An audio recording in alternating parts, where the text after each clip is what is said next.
Hello all and welcome to Stingray Tom's Florida and another Take 5 for Florida history. Today I'm in what's thought to be Florida's first state park. The Olustee Battlefield Historic State Park was established in 1912 as Florida's first historic site, predating the Florida park system.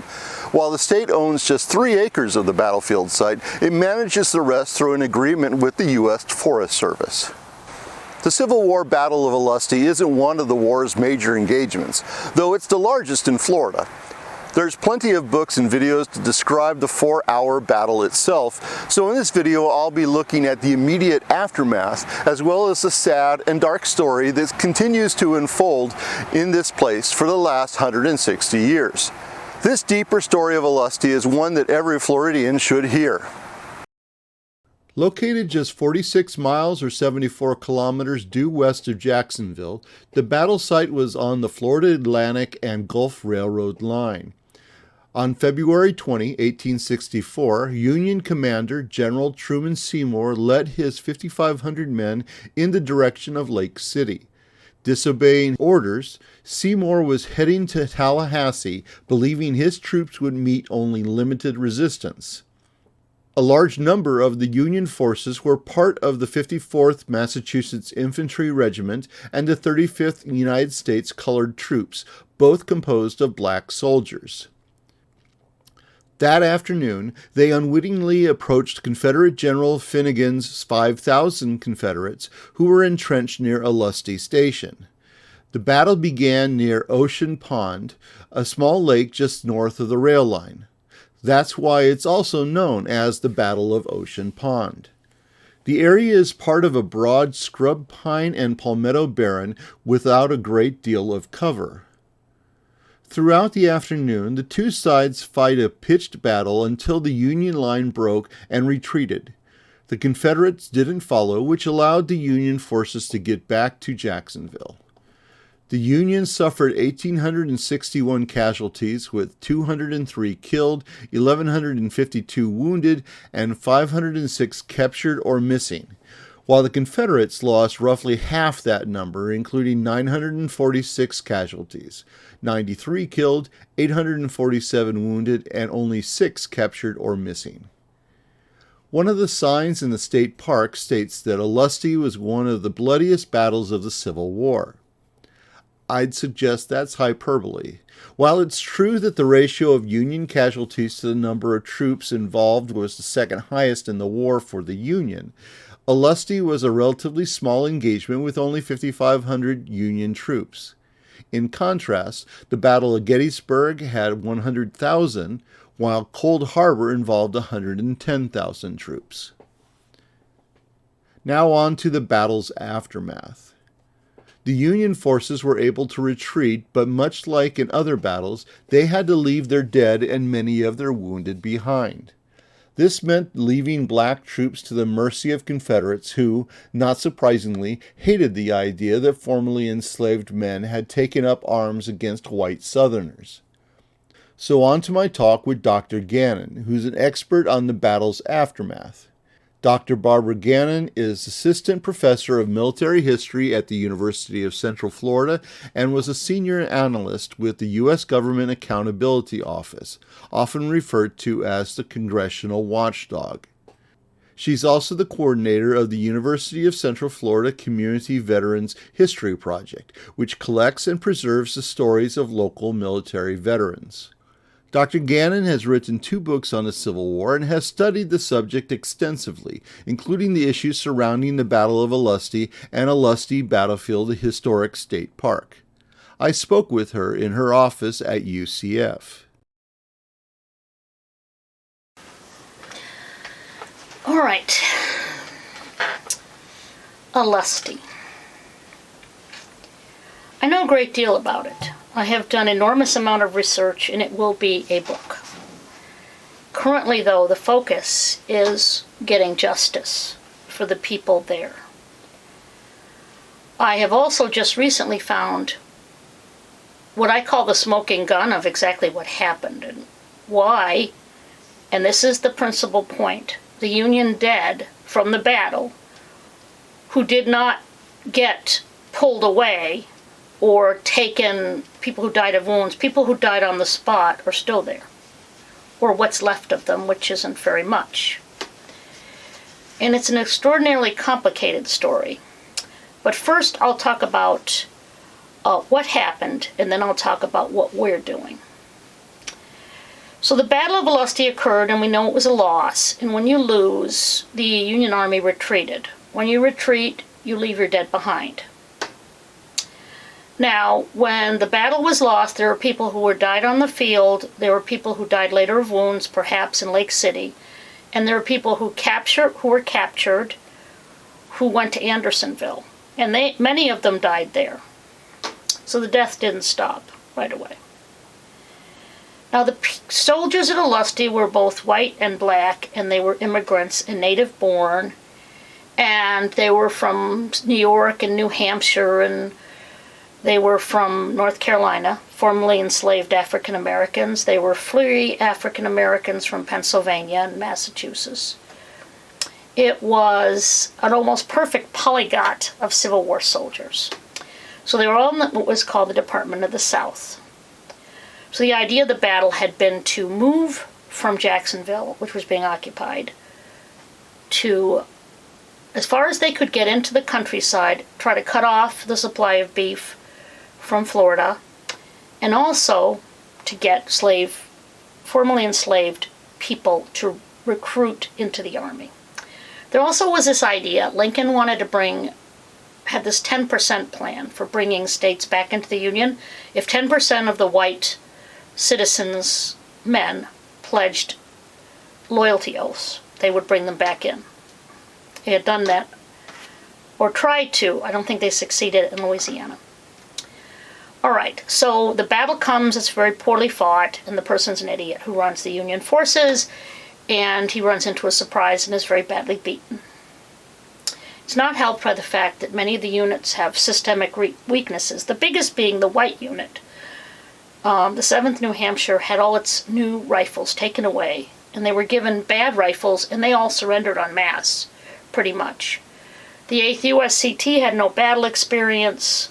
The most experienced best unit was the 54th Massachusetts, the black unit, and they managed to hold the enemy, and that worked out as well as it could. They used the railroad that runs nearby to get wounded out.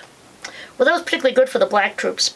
In fact, there's some word they prioritized black wounded because as happened during the Civil War, African American troops were murdered as they surrendered. There wasn't a lot of them, but there was enough. It wasn't Fort Pillow, and the testimony is from Confederates themselves. So once a field is in the hands of the enemy, they have to decide what to do. And we would have no witness to that per se, but what we do have is in 1866, a lieutenant named Grossman, who was a regular Army officer from St. Augustine. He had been in the Civil War. He had enlisted before it. He was a German immigrant. And so he went out there on a burial detail, and he found bodies, not bodies, but bones everywhere, strewn. And he basically said they were in shallow graves, and the hogs got at the bodies.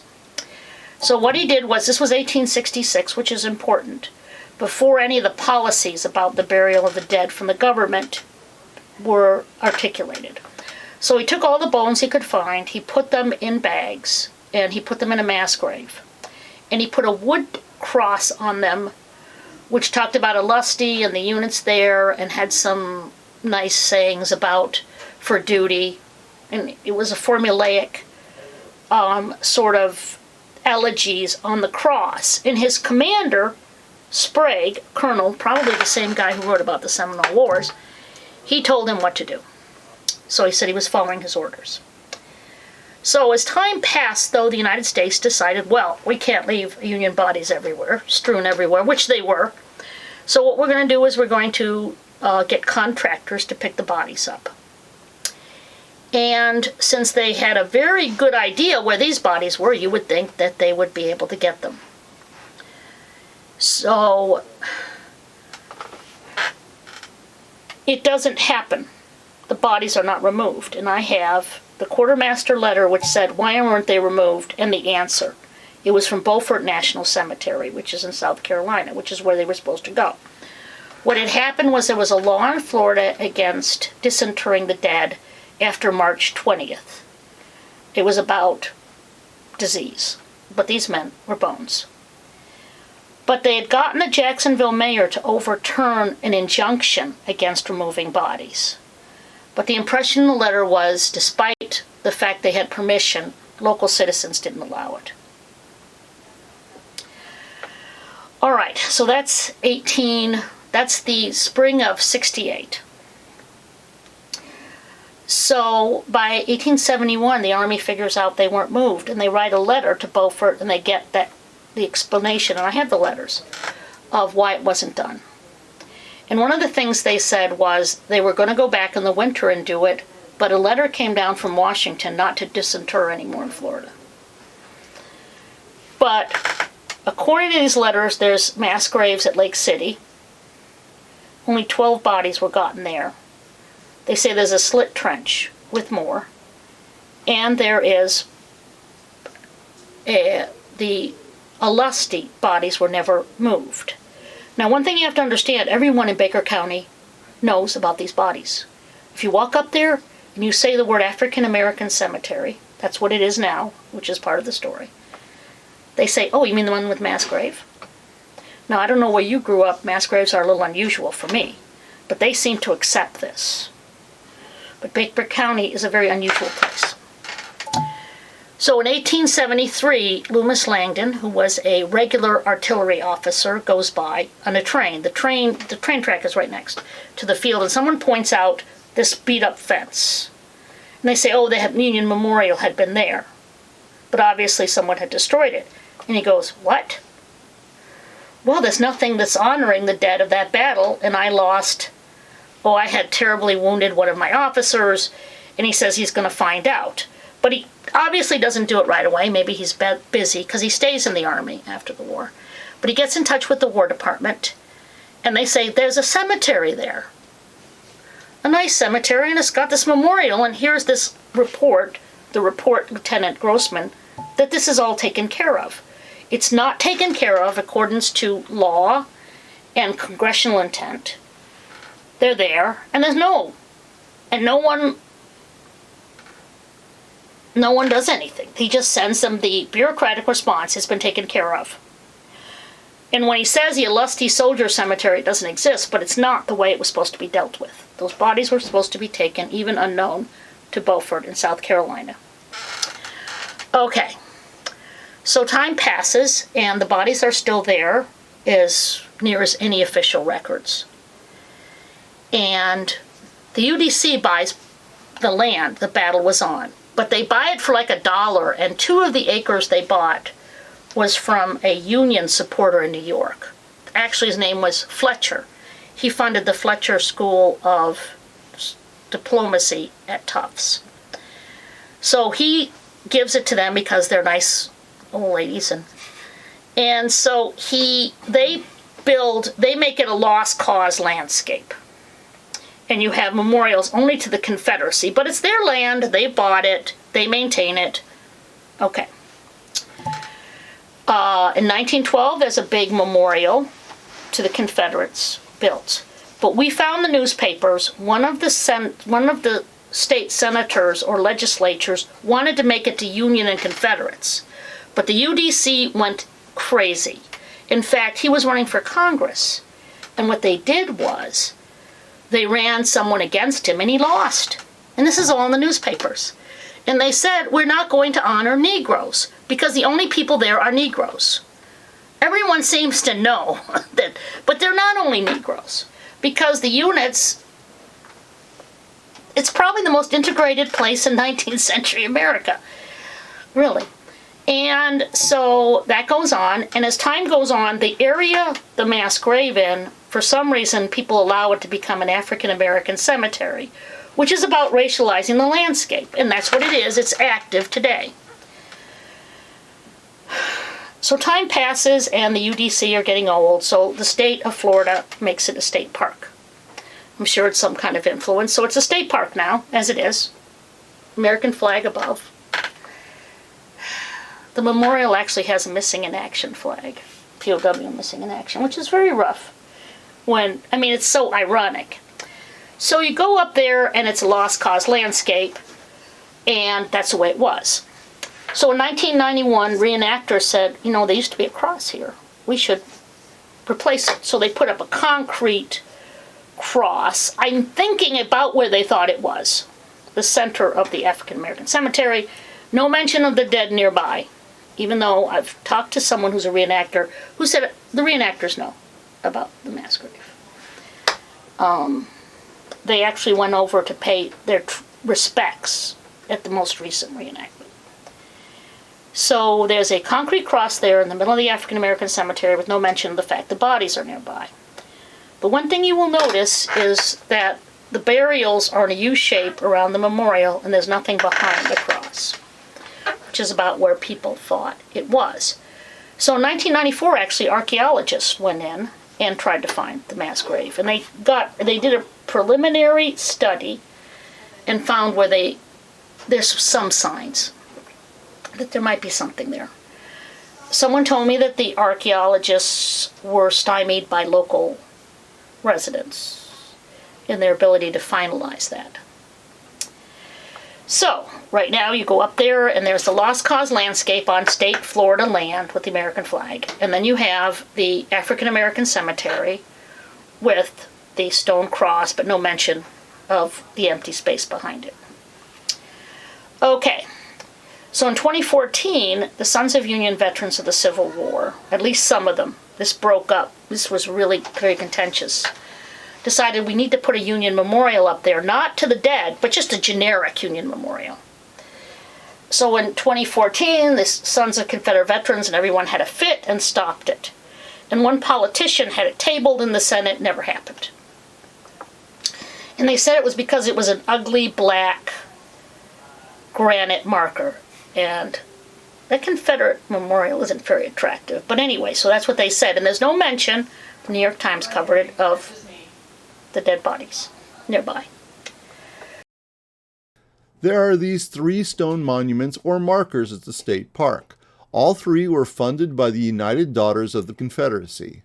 Typically known as the UDC, it's a hereditary association for female descendants of Confederate Civil War soldiers. Founded in 1894, nearly 30 years after the Confederacy lost the war, the UDC had the official mission of honoring their ancestors.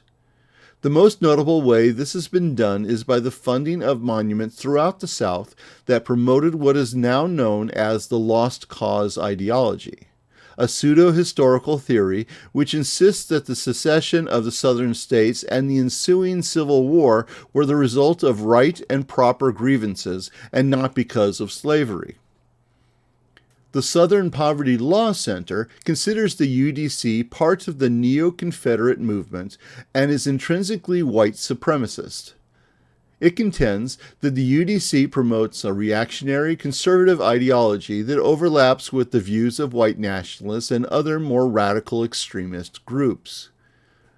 These 3 monuments are dedicated to the Confederates who fought in the battle.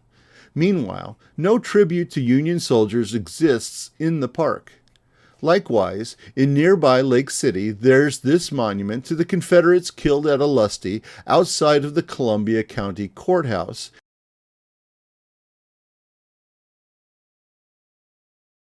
And then in Oak Lawn Cemetery, just a few blocks away, is another UDC monument placed in the center of those Confederates' graves. Described by the Southern Poverty Law Center as a neatly tended cemetery for Confederate soldiers, it's in contrast to the, quote, small, weed-strewn burial site for Union troops, including soldiers from black regiments.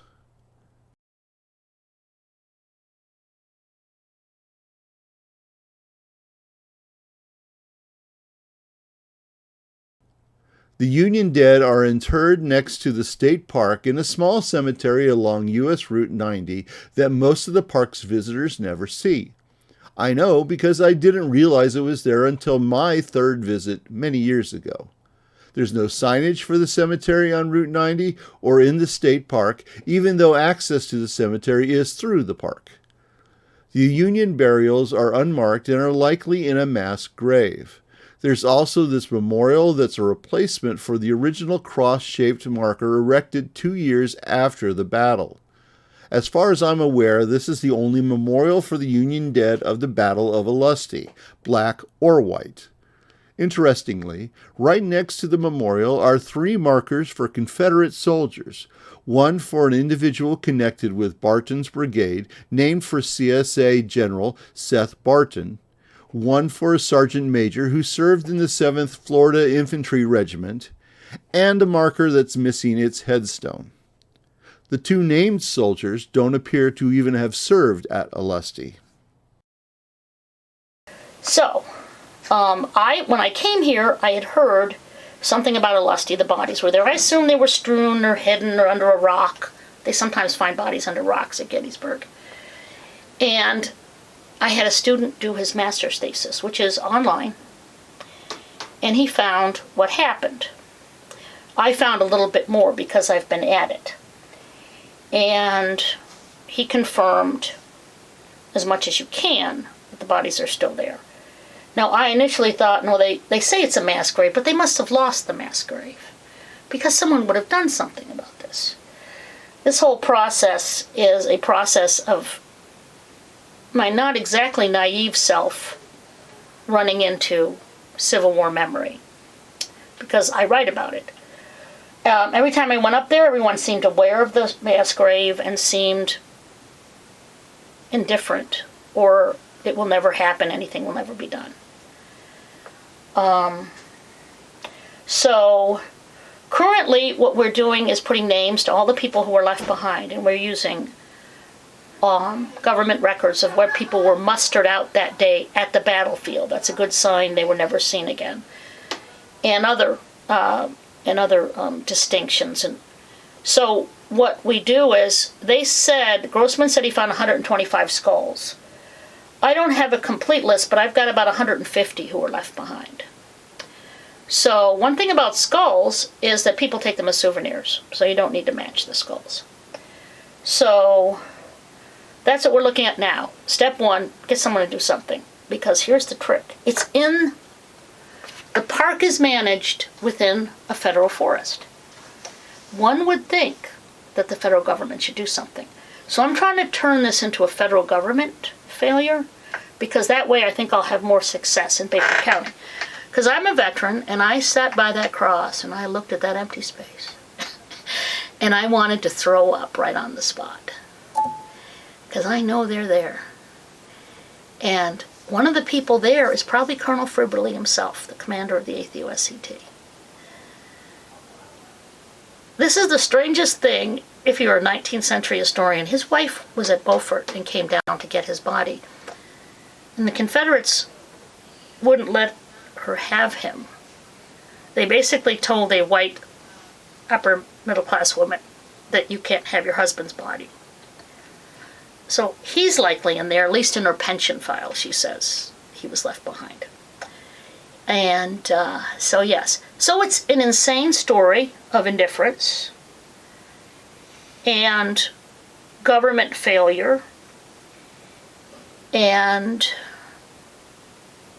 I don't get it, why this has been so hard, and all my students have the same reaction. One of them went, "Why wasn't something done about this?" in class one day. And I went, I have nothing for you. But anyway, so we're identifying the dead, and we have we have to go back and look at our maybes. We have a pretty solid 165, I think it was, who are left there. Not probably more black than white, but plenty of white people. And because the 7th New Hampshire surrendered, and if they're buried at Andersonville. And because a lot of them died in Andersonville. So this whole thing is it's the Civil War and its reality, and this change in strategy, and immigrant and native-born and black Americans fighting together, black Americans who are free and enslaved. It's about the aftermath of the war, the failure during Reconstruction to really impact the South. It's about memory. It's about the UDC, but it's also about today's indifference.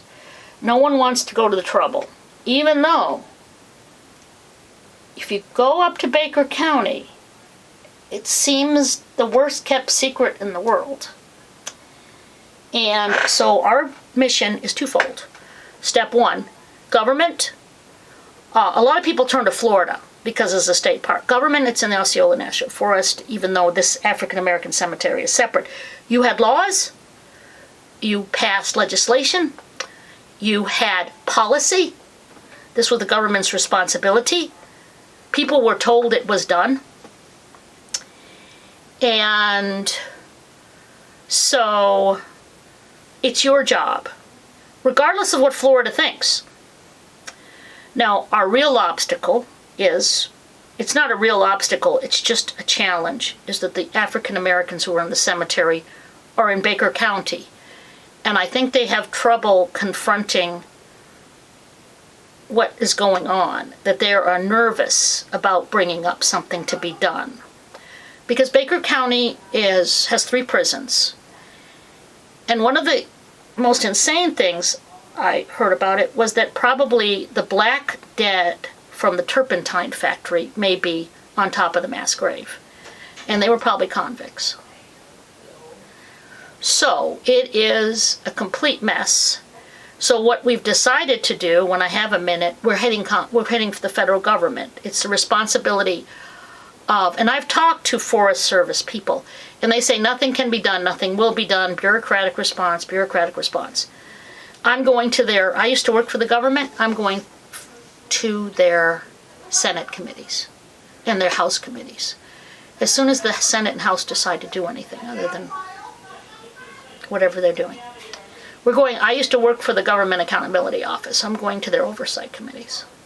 That'll probably be this summer. I was trying to get all the names, but I've got a good portion, about 165 names. And I have a spreadsheet where everyone who was listed as a casualty. Some people it's very ambiguous, but other people we have very solid. Most we do. Because when the battle's over, everyone says X number are dead, X number are missing.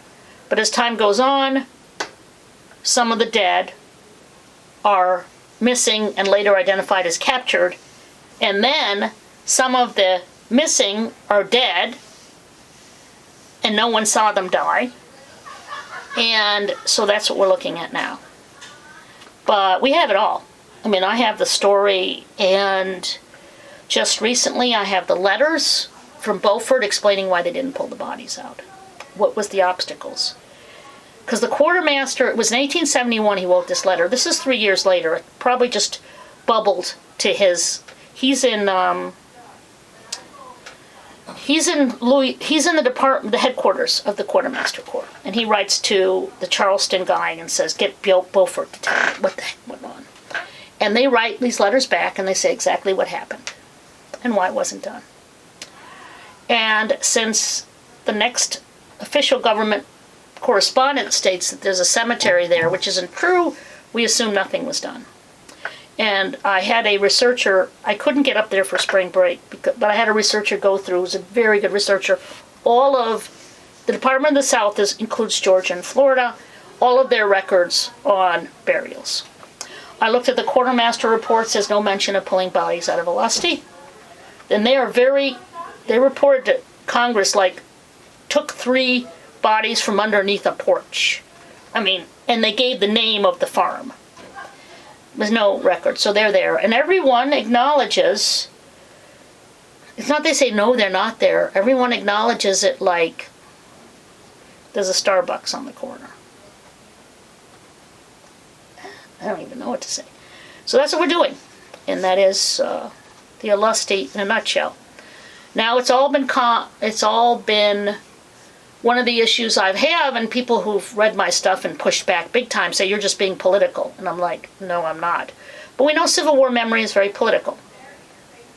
Seems the parties have switched sides in the war. Very strange. But it's very political, but this is not political. I am approaching it as there are laws that I don't see sunsetted. the National Cemetery Administration, and I've talked to them about what could be done because we work with them on the Veterans Legacy Program.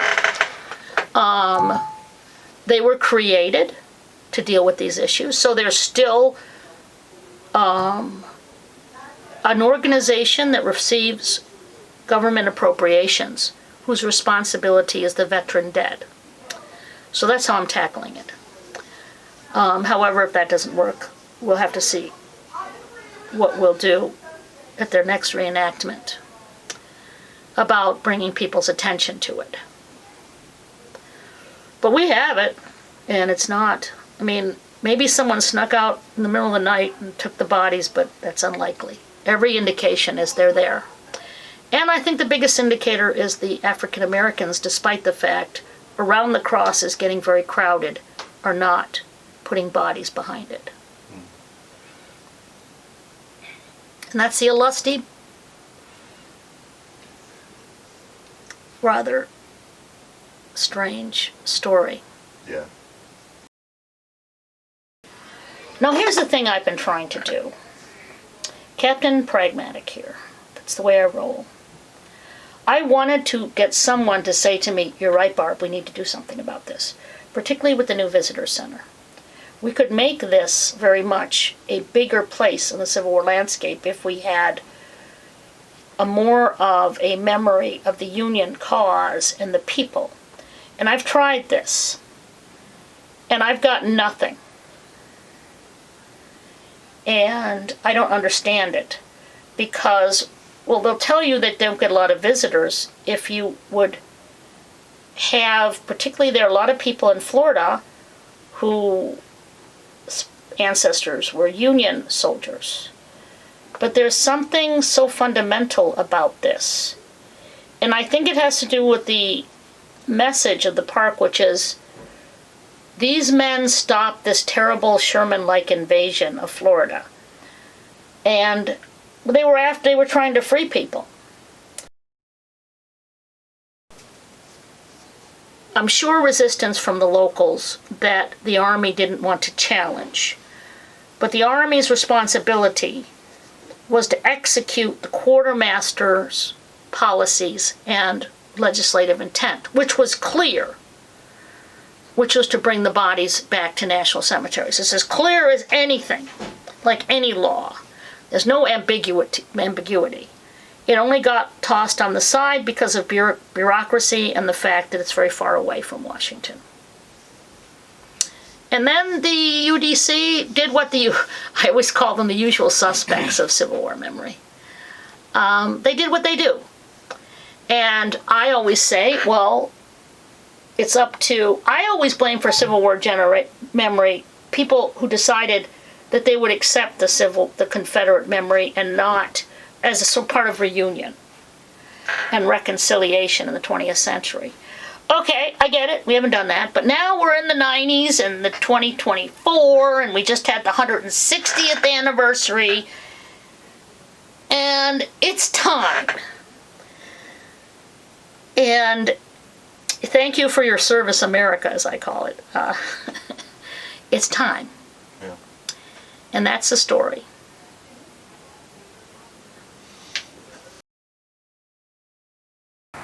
Battlefields are often described as hallowed ground. Fair enough, but for me, Olustee is an intriguing site because of the events and controversy that have happened here. I want to thank Dr. Barbara Gannon for her time and expertise on this subject. Thank you for watching another of my videos. Please hit the like button and subscribe to the channel to learn more about Florida's tourism history. Stingray Tom's Florida, traveling through time around the Sunshine State.